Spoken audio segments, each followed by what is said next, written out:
And is Odunze going to completely go full Jackson Smith and Jigba and go from being a guy that was unusable as a rookie to a strong wide receiver 2 as a sophomore? Or is the market sort of not baking in things you're seeing on film? We have to disconnect a dysfunctional offense from a player in his first season.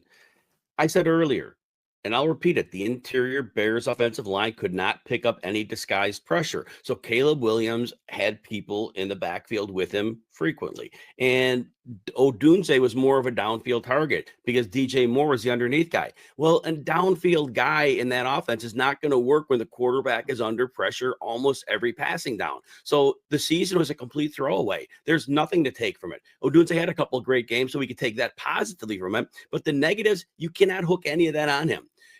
And look, Ben Johnson coaches the Bears, and we don't know exactly what he is, but I'll tell you what he won't have. He won't have the Detroit running game here. You're not going to have David Montgomery and Jahmyr Gibbs. You got DeAndre Swift and then somebody who you might bring in. They're going to have to throw. But with that offensive line, and the Bears have a couple of developed guys they've drafted on the outside. You got Braxton Jones, Darnell Wright. They've been good enough, and they're going to keep improving. And so with time to throw, and Odunze is not just going to be a downfield guy this year.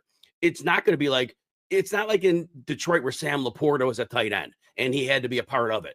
Cole Kmet's very good, but they're going to focus this offense.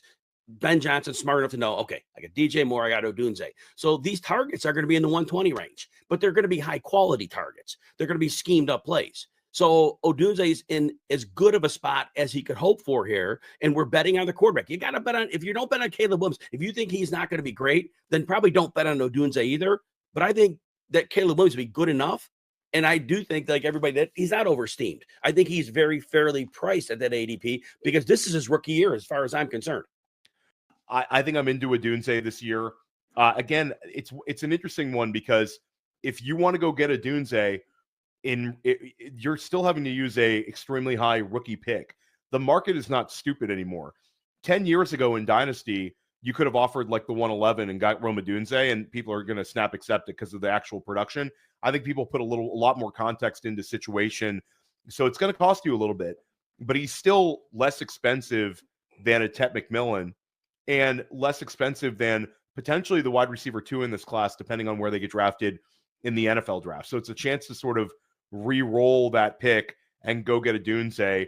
Plus, there's going to be a lot of running back needy managers with all these running backs that are going to get drafted that might look at an Odunze for a rookie running back as a trade, and potentially you get way more long-term production out of Odunze there